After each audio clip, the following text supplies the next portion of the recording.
সবাই নক্ষত্র।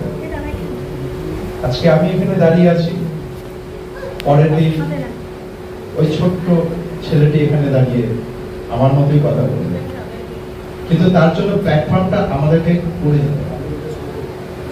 আমার একটা লেখা ছাপবে এখানে, সেটা খুব একটা বড় কথা নয়। জেনেসিস পরিবারকে বাঁচিয়ে রাখতে হবে, আর এই জেনেসিস পরিবারের মতো আরো অনেক অনেক পরিবার রয়েছে, সাহিত্য পরিবার। সেই পরিবারকে বাঁচিয়ে রাখবে আজকের দিনে যারা খুদে, তা আগামী দিনে তারাই কিন্তু নক্ষত্র হয়ে উঠবে। তাই আমি প্রত্যেকের কাছে অনুরোধ করব, আমার কবিতা বা আমার ছেলের কবিতা শুধু নয়, আমরা প্রত্যেকে অন্তত আরো একজন করে সদস্য জেনেসিস পরিবারের সঙ্গে যুক্ত করি। তাহলে এখন যদি 20 জন সদস্য থাকে, সামনের বছর 40 জন হবেই হবে, তবেই কিন্তু পত্রিকা বাঁচবে। আর আগের মাস্টারমশাই বলে গেলেন যে কথা, পত্রিকা বাঁচলে আমাদের যে স্বপ্নেরা কিলবিল করে মাথার মধ্যে, যেগুলো আমরা একটু লেখনির সাহায্যে প্রকাশ করি, সেগুলো বাঁচবে। আর তার থেকেও আরেকটা দিক, সমাজের কথা উঠে আসবে। কারণ আমরা যারা একটু শিক্ষার সঙ্গে যুক্ত আছি, তারা জানি সাহিত্য হলো সমাজের দর্পণ। তাই সমাজের কথা উঠে আসবে ওই সাহিত্যের পাতায় পাতায়। আমি একটি কবিতা আবৃত্তি করছি, পাঠ করছি, আবৃত্তি না, পাঠ করছি।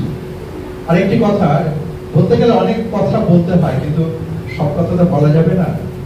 স্বপ্নময় হরি এই কিছুক্ষণ আগে একটা কবিতা এখানে বলেছিল, ও কিন্তু অনেক গুণে গুণান্বিত, অন্তত 30টা কবিতা ও যখন তখন বলে দিতে পারে। বর্ণনা আপনি শুনে শুনে ছাত্র।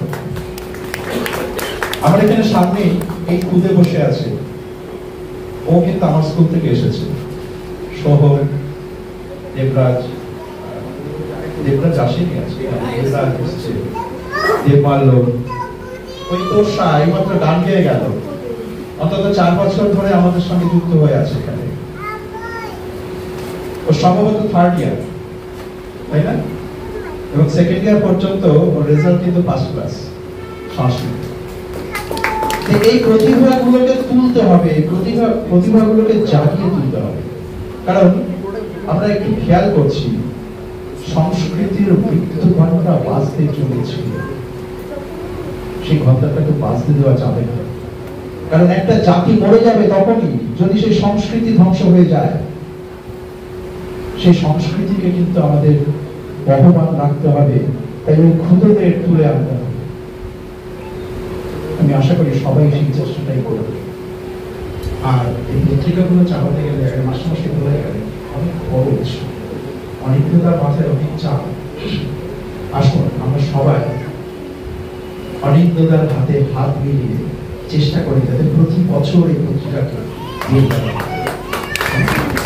আমি আছি অনেক, আমরা সবাই থাকবো। আজকে আমার কবিতা যদিও এখনের সঙ্গে একটু প্রাসঙ্গিকতা একটু কম, তাও বাংলা, বাঙালি, বাংলা ভাষা। পরের অংশটা আমি আর বলতে চাইছি না, কবিতার মধ্য দিয়ে বলার চেষ্টা করছি। 21শে ফেব্রুয়ারি। হে আমার মাতৃভাষা, ইতিহাসের পদধ্বনি বাজে কানে, তোমাকে মুছে ফেলার চক্রান্ত দেখে শুনে বড় ব্যথা লাগে এই প্রাণে। মনে পড়ে 52 সেই প্রভাতে তোমাকে শৃঙ্খল মুক্ত করার তাগিদে উঠেছিল আলোড়ন, গ্রামে, শহরে, বন্দরে, প্রান্তরে, অবশেষে বিশ্ববিদ্যালয় চত্বরে। বুকের রক্তে উঠেছিল রেঙে বাংলার সজীব মৃত্তিকা। তোমার জন্য, হ্যাঁ তোমার জন্যই সেদিন ঝরেছিল তাজা প্রাণগুলি, তোমাকেই সঁপেছিল তারা জীবন অঞ্জলি। হে আমার মাতৃভাষা, হে আমার মাতৃভাষা, একান্ত আপন। তোমার জন্য ঝড় উঠেছিল আকাশে, তোমাকে নিয়েই এক তারায় তান ধরেছিল বাউল কবি। পাহাড়ি ঝর্ণা নৃত্যের ছন্দে নিজেকে করে প্রকাশ, ঢেউয়ের তালে কণ্ঠ মিলিয়ে ভাটিয়ালি গায় নায়ের মাঝি। হে আমার মাতৃভাষা, তোমার সুরে ঝড়ে বৃষ্টি, শোনা যায় মেঘের গুরু গর্জন। তোমার ইঙ্গিতে কোকিল বসন্তকে ডেকে আনে, পূর্ণিমায় জোছনায় ভরে বঙ্গ অঙ্গ। ময়ূর পেখম মেলে ময়ূরীকে মোহিত করে, পাশরিতে মিঠো সুর ধ্বনিত হয় প্রভাতে। তোমাকেই কণ্ঠে ধরে মায়েরা বলে, আমার সন্তান যেন থাকে দুধে ভাতে। হে আমার মাতৃভাষা, হে আমার মাতৃভাষা, তুমি আমার গর্ব, তুমি আমার আবেগের প্রকাশ, তুমি আমার ভাবের স্বর্গ। তোমাকে আমি স্বপ্নে দেখি, জাগরণেও তুমি সাথী। তোমার আমার মনের মাধ্যম তুমি, কি দিবস কি রাতি।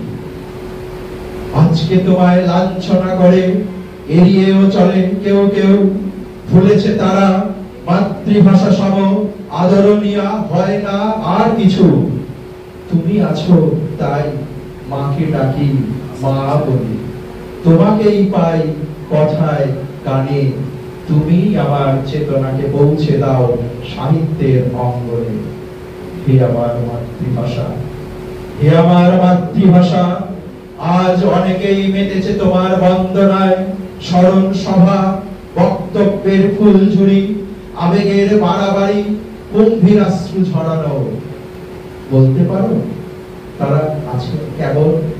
তোমার মান বাঁচাতে চেয়েছিল যারা, মাথায় তুলেছিল তোমায়, সেই রফিক, সালাম, জব্বার, ওরাই তো চেয়েছিল তোমার স্বাধীনতা।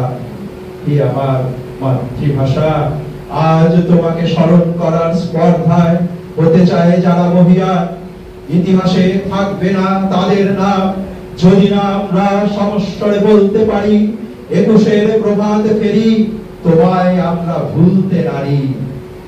তুমি আমার মন প্রাণ চেতনায়, তুমি আমার ভাবের আধার, আছো থাকবে আনন্দ বেদনায়।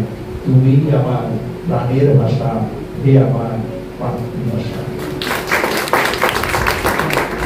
আমাদের আজকের সন্ধ্যার মাননীয় প্রধান অতিথি শ্রী শঙ্কর ঘোষ মহাশয়কে অনুরোধ করব স্মারক তুলে দেওয়ার জন্য। বরণ করে নেওয়া হচ্ছে।